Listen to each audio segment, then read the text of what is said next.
ground running. I mean, the session will likely begin again early September, and it's going to be about, returning stability to government. My goal in the end, when this is all done, after August 16th, we go back to the State Senate and get along again. And we start talking about bipartisanship.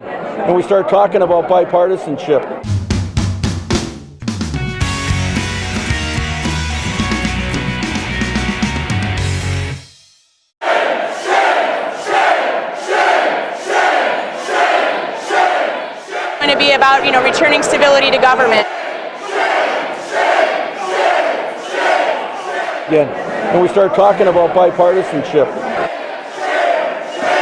As Governor Walker was speaking, a line of protesters dressed as zombies walked between him and the Special Olympians he was addressing, blocking their view. The Special Olympics is about the cheer and the joy and the passion. Be about, returning stability to government. There was so much anger. So a few times when we had to be escorted out of the assembly floor, or when we were just simply walking upstairs to our caucus, you were surrounded by people who were screaming at you. I mean, you could just feel their heat, but their anger. So we had police officers lining the stairway to get upstairs to our caucus room because the protesters were so angry and they were filled with so much hate. When the governor walked in to give his budget address, the Democrats sat like this with their backs toward him with their arms folded. That's never happened before in our state. Never. And we start talking about bipartisanship. The Republicans have been in the minority countless times. Sure. They've always stood up and shaken the governor's hand. So, I mean, that just kind of started the incivility that's been going on down in Madison. And then a few days later, we were on the floor, we were taking up this bill, and that's where I was asked to lead the prayer. We start every session with the prayer and the Pledge of Allegiance. And the Democrats were standing screaming, shouting down my prayer. My prayer, for goodness sakes. If we could bow our heads in prayer, please. All right.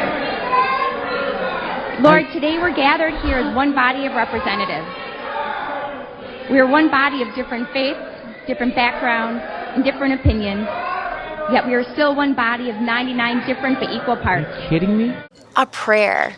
I don't know what they were trying to get across that day, especially when they talk about our need for civility in this country. Be about, returning stability to government. We did have a representative that's local here who was very angry with the vote, yell at me, I was effing dead. Gordon hints exploding at a female conservative colleague, telling Republican Assemblywoman Michelle Litjens, quote, "You are dead," and dropping an F-bomb in the middle of all that. I have to tell you that in every one of the situations that I've been in Madison and in Indianapolis, there is a radicalization going on among legislators, Democratic legislators, that I've never seen in my lifetime, and I don't think any of us have. Be about, returning stability to government. We can debate abortion, Sure. we can debate taxes or whatever, but on a personal level, that gets a little bit scary. And the gentleman right in front of me, who's a police officer actually, was the one who started throwing papers and threw his glass of water where the glass hit somebody on the other side, one of the Republicans on the other side of the aisle, because he was angry with the vote. That is not how an elected official is supposed to behave on the floor of the Wisconsin State Assembly. And we start talking about bipartisanship. But it is a little curious, isn't it?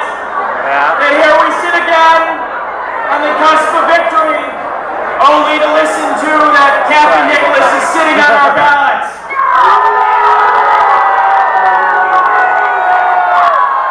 The Democratic Party Chairman Mike Tate. And Mike, we just heard from Kathy Nicholas in Waukesha County. She tells us that all but one reporting unit from Menominee Falls are in. We heard the numbers that I just mentioned to you a moment ago. You stood on the stage here a short time ago and suggested that she was sitting on ballots. How concerned are you about what's going on in Waukesha County? Well, I think everybody who lives in Waukesha County should be concerned that 2 elections in a row, we're seeing very questionable activities by the county clerk there. I think this is someone who is a paid partisan operative in her prior life. She, at best, is royally incompetent, as demonstrated in her April elections, and at worst is conducting criminal voter fraud. And we have quite possibly the most incompetent clerk in the country right now. Mike Tate, Democratic Party Chairman, thanks very much for your time. There you hear it. It's some bold accusations from the Democratic Party pointing their finger directly at Kathy Nicholas, the clerk in Waukesha County. Democratic Party spokesperson Graham Zielinski blasted Waukesha County Clerk Kathy Nicholas. The election that will determine the control of the Wisconsin Senate is being tampered with. The spokesperson claimed that votes were tampered with. But the party later backed off those claims. Our Tom Murray continues our team coverage from the Waukesha County Courthouse. Tom. Well, Carol, Mike, the state's Democratic Party chair admits his party went too far when they accused the Waukesha County Clerk of tampering with election results here last night, but that chairman is stopping short of an apology. This time, Democrats offered no evidence to back their accusations. The words dirty tricks, tampering, gross incompetence. Are those too strong? Well, obviously we were in the heat of the moment there, Tom. Nicholas told me by phone it took longer to process some wards because turnout was so high. Do you believe the Democratic Party leadership owes you an apology for some of the comments they made last night? I don't believe that they will ever give me an apology. It was disappointing to hear. There were no facts relating to their allegations. Best is royally incompetent. Incompetent clerk in the country right now. Be about, returning stability to government. If you should be mad at anybody, you should be those Senate Democrats. The Senate Democrats who fled the state.